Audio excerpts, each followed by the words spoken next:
I've already talked a little bit about proportions, and now I'm going to talk about how we can estimate what a population proportion is using a sample proportion. Let's say we want to know what percentage of people in the population are left-handed. It would be impossible for us to measure every single person in the world, so what we can do is take a sample of, say, 500 people and create a sample proportion. So let's say that in our sample, 75 of those 500 people are left-handed.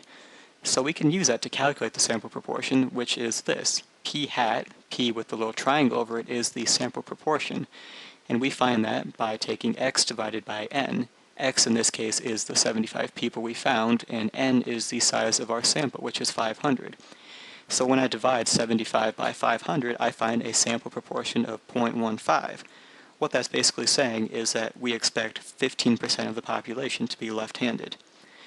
Now we can also find out how the sample proportion is distributed. So for example, we can find out the distribution of the sample proportion if the sample size is less than 5% of the total population size. Also, we can know if the distribution of the sample proportion is approximately normal based on this equation, which is just np times 1 minus p. If that is greater than 10, that means our distribution is approximately normal. And we can also calculate the standard deviation of a sampling distribution using the equation below. So let me give you an example of how to do all of this and what that means. So first of all, in our sample of 500 individuals, 75 are left-handed. How can we describe the distribution of the sample proportion?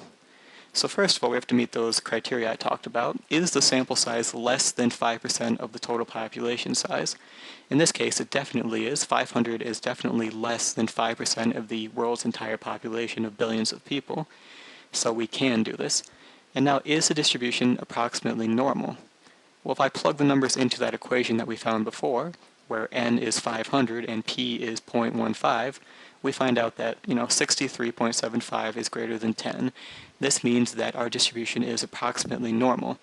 I don't want to get into entirely what this equation means because it's a little bit beyond the scope of what I'm talking about right now, but just know that this means our distribution is approximately normal. And now I'm going to use this equation to calculate the standard deviation, again where n is 500 and p is 0.15. And if I plug things into that equation, we find a standard deviation of 0.016. So the mean, in this case, is 0.15, and the standard deviation is 0.016. So if we take these two values, I could actually construct a distribution. We know this data to be normally distributed, or we're assuming that it is at least. So we can just plug it in like that with the mean of 0.15 and the standard deviation of 0.016. It would look something roughly like that. And that's how you can draw a distribution of a sample proportion. And that's it for sample proportions right now.